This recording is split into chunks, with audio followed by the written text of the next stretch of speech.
La sexualité adolescente, la sexualité tout court d'ailleurs, pas que adolescente, je pense a toujours inclus, comprise quelque chose de l'ordre de la performance, quelque chose de l'ordre du but qu'on se fixe et des moyens qu'on se donne pour y arriver au plus vite.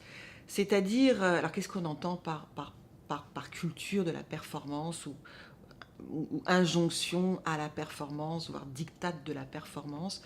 C'est quoi ce mot? Est-ce que ça signifie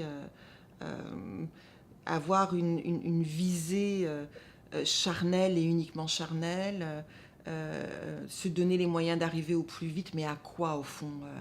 Comme si, moi ça me choque pas, je veux dire, qu'il y ait dans la sexualité, et notamment la sexualité juvénile et adolescentaire, quelque chose de l'ordre de il faut que j'y arrive indépendamment, toute chose étant égale par ailleurs et indépendamment du reste, ça fait partie de la sexualité. Je crois vraiment que ça fait partie de la sexualité. Je ne sais pas bien ce que ça veut dire performance, mais sans doute quelque chose il faut que j'y arrive vite, il faut que j'y arrive bien, peut-être plus pour les garçons d'ailleurs, là c'est effectivement extrêmement genré. Je pense que c'est un des éléments de la sexualité. Alors, c'est un des éléments peut-être de l'inquiétude masculine, de l'inquiétude adolescentaire, de l'inquiétude qui quitte pas les hommes à l'âge adulte, hein, contrairement à ce qu'on peut imaginer. Je suis pas sûre de ce point de vue-là qu'il y ait de si grandes différences entre. Enfin, faudrait demander aux hommes. En réalité, là, il y a des jeunes garçons, mais qu'il y ait de si grandes différences entre l'inquiétude adolescentaire dans l'acte sexuel pour les garçons et cette inquiétude masculine qui est est-ce que je vais y arriver, quoi, cette question depuis la nuit des temps.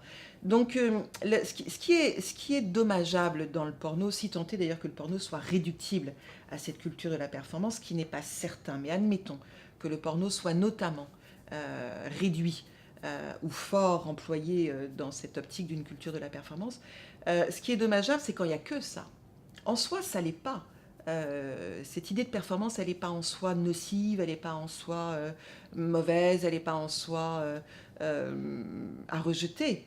En revanche, si elle vient prendre à elle toute seule la sexualité, l'acte sexualité, la relation sexuelle, éventuellement la relation affective et amoureuse, là il y a souci effectivement, il y a souci parce que ça devient tout à coup quelque chose d'extrêmement réducteur par rapport à la globalité et à l'imaginaire incroyable que peut recouvrer le sexe, la sexualité, éventuellement l'amour, et encore on parle même pas de ça.